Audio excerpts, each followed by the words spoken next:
va ressembler cette future place? Cette place dont les travaux démarrent aujourd'hui va être profondément modifiée à l'issue des 10 mois de travaux, à la fois sur la nature du sol, puisqu'on enlève les petits pavés pour avoir sur la surface piétonne des dallages beaucoup plus grands, en granit clair, et puis des dallages également avec des surfaces plus harmonisées et plus grandes sur la partie roulante. On enlève les boules qui font partie de l'histoire de cette place, on enlève les chaînes, le mobilier, on enlève la statue, on enlève les abribus. L'idée c'est d'avoir un grand espace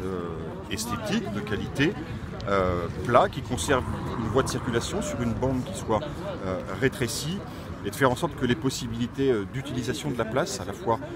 pour les événements qu'on connaît, les rendez-vous classiques, le marché, mais soient aussi beaucoup plus accessibles et vivantes selon les saisons, avec des possibilités d'agrandir les espaces de terrasse, donner plus de place pour les éléments, les moments de rencontre, les manifestations, donc d'avoir une place vivante et qui,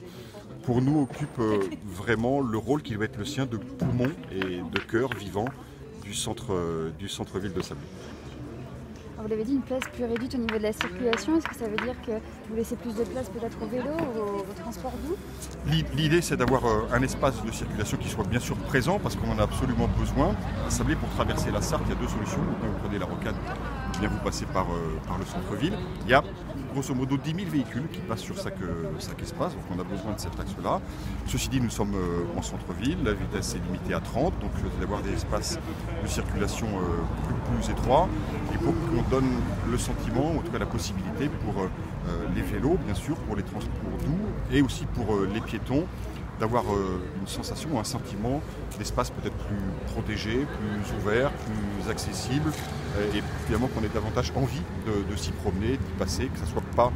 uniquement et d'abord un espace de circulation automobile. Vous l'avez dit aussi, des problématiques de stationnement, c'était compliqué aujourd'hui de se garer ici?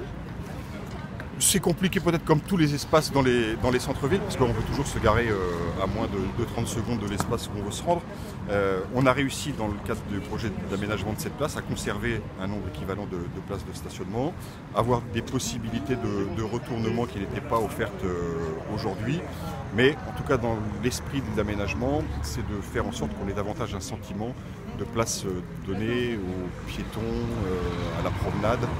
à l'utilisation par les restaurants, par les terrasses de l'espace public, puisque cette place c'est d'abord un espace public.